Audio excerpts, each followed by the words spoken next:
We live in times when faith and spirituality have become very inflammable. Don't put them in the same basket. Okay, let's talk about faith first. We live in times when faith, for certain, has become a very inflammable, easily politicized conversation. If faith should have been personal today, it's not. Today you actually have decisions taken in the name of somebody's faith being injured. So you mentioned food right now. I read somewhere that you said there's nothing religious about the act of food, just eat what you like. No, I Eat didn't say what's that. good for you? I said eat what's good for you. Okay, eat what's good for you. It's a very different thing. Okay, I correct myself. Eat what's good for you. But today we have a highly politicized conversation around banning beef in the name of faith. It's definitely not good for you to eat it. Beef or any meat? I'll come to that. Finish. Okay, so I'm offering that as one example of how I see a politicized conversation taking place around faith. How do you reconcile the faith of a large number of people with questions of individual liberty? I know I have read that you like books written by Salman Rushdie. We were the first country to ban him, again in the name of faith. How do we reconcile faith with individual liberty? See, it's always been said, faith moves mountains. Yes, but it freezes your mind. But the greatest crime you can do on this planet is to move a mountain. You should not move a mountain, it should be where it is. It is not just dropped from somewhere, it's grown because of various forces functioning in a particular way. Phenomenal activity has happened to build a mountain. You should never move a mountain. But people with frozen minds always want to move a mountain. Okay, having said that, when we say faith, it's an import for this culture. We have never had faith in this culture. You must look back little beyond 1,000 years since we've been under occupation. Here we have been told always, your life is your karma. Karma means action. Whose action? Your action. So, what we are saying is, your life is entirely your making. There is no someone sitting up there and managing this for you. This is entirely yours. But for every action that you perform, whether physical, mental, emotional, energy-wise, whatever kind of action you perform, there is bound to be a consequence. If you're ready for the consequence, do whatever. If you're going to cry about the consequence, control the action right now. Based on this, now you came to food. See, the food consumption has been looked at very carefully in this country. If you just bring this back, the world will be healthy, do you understand?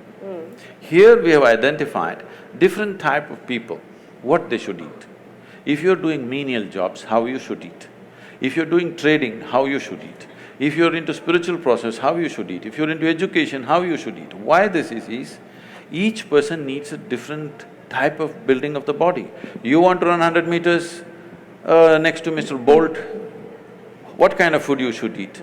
You just want to work in Delhi, what kind of food you should eat? You want to think in a certain way, what kind of food you should eat? For all these, we have very clear prescriptions. Now, when it comes to food, what it means is, we are taking another life, whatever that is, it may be plant life, animal life, whatever. You're taking another life, ingesting it, and you have to make it your life. That's a whole thing. What is your life, what is that life, if you look at it? All life on this planet is coming from the earth. This body is also the same soil, this is also same soil. If there is a earthworm, that is also same soil. But see how it has become, how this has become, how that has become. If I give you… you like a mango or a banana? Mango. Mango. I know, you're ruling the state right now. Now, if you eat a mango, this mango becomes a woman in you. If I eat a mango, the same mango becomes a man in me. If a cow eats a mango, the same mango becomes a cow in the cow. Why is this happening? There is a certain information or software in you, whatever you eat, it transforms it into a woman. If I eat, it transforms it into a man. If a cow eats, that becomes a cow. So, every life is happening the way it is happening because of a certain dimension of information, or in modern terminology, let's call it software. There is a certain software, which is an arrangement of information. Now, the idea is to eat as simple a software as possible. If you eat that kind of life, which is a very simple software, your ability to override that software and make it entirely a part of you is very good. As that software gets complex, more and more complex, your ability to integrate it goes down. So especially if it's a creature which has some sense of thought and emotion, if it has emotion, then you should not eat it. This is the understanding. An animal which has any emotion displays certain emotions, especially if it displays emotion which is near to human emotion, you should not eat it because it will not integrate itself, that animal nature will start manifesting itself.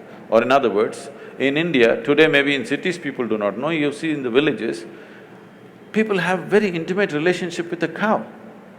They have drunk the milk of that cow, their children are drinking the milk of that cow. There is a very deep relationship. If you do not know this, cow is one creature. If something happens to you and you are in some kind of grief or misery, you don't have to be near the cow. Wherever the cow is in your house, it'll start shedding tears for you. You know, I've seen this with my eyes, I couldn't believe. When somebody is dead in the house, what does the cow know? It is somewhere. Simply tears flowing. So when it has such deep emotions, if you kill it, it's like killing a human being, it's murder or it's cannibalism. So because of that, this is not a faith thing, this is not a religious thing. We thought this is a fundamental sense. Why, when we are hungry, why can't I cut you up and eat you? What's wrong? What's wrong? But what you're saying should be about many more animals than just the cow. Yes, of course. And when it becomes about only the cow, then there is certainly a perception that it is a political decision or a religious decision. No, I'm not talking about whatever the laws. This is not about people getting up and saying it's cruel to be a meat eater. That would be a different argument. I'm not even talking about cruelty, even cutting a plant is cruel, in my experience. But you have to do it. But if you're conscious of it, you will do it to the minimum possible extent, not do it wantonly. That's the whole thing. Now about this political ban about cow slaughter or whatever, this has many things. One thing is there is a sensitivity. Once you drink milk from the cow, she's like your mother. Killing your mother and eating her up is something people cannot digest in this country. Still 80% of the people belong to that category and there's a huge emotion, such an emotion which because they've always been made to be docile in a certain way, they have not violently reacted to it. But in some places, it has happened in villages and other places. There is already a beef ban in many villages just by a norm, not by any law, that you don't bring these kind of things into the village. I am not saying you must ban it or not ban it, I am saying the sensitivities of your population, without considering, you can't go do this blatantly. Because it is growing, it's becoming a growing business, India is becoming a major exporter of beef. That's not right. Even if somebody ate something, it is up to them, it's their personal taste, whatever. But now you're promoting it and you're making it grow, there is serious concern, but our people don't express it. Our people don't go out on the street and not going to kill anybody because they killed a cow. So, ban is not what is needed, more education was needed rather than banning. But you haven't spoken to what happens when faith repeatedly seems to come into conflict with individual liberty.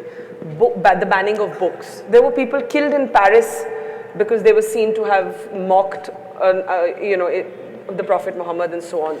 So where does this end? Where do we stop violence and politics in the name of religion?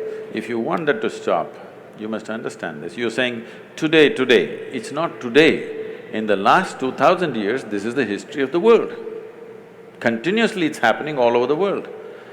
Suicide bombers are a new phenomenon?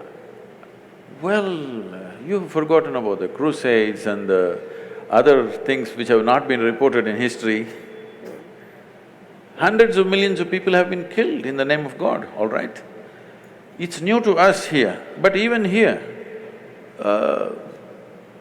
thousands, hundreds and thousands have been slaughtered in northern part of India just because of the faith that they belong to when the invasions happened. Nobody writes about it because we never took the pen and wrote, somebody wrote history for us the way they like it.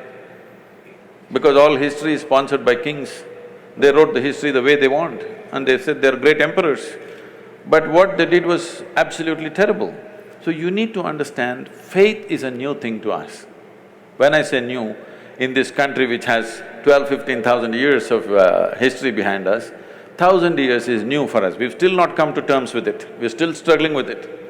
But struggling within ourselves, not creating a struggle on the street, because that's not our nature, because here always we've been drilled into us, whatever you do, there'll be a consequence for you. Even if you come back another life, it won't leave you, it'll come back to you. This has been told, this controls people, this is a tremendous technology, please understand this. And it's not simply a fake thing, it is a real thing. Everything that you think, feel, act, there is a consequence. Not because there is somebody thinking he must give you a reward or a punishment. It happens in your own chemistry.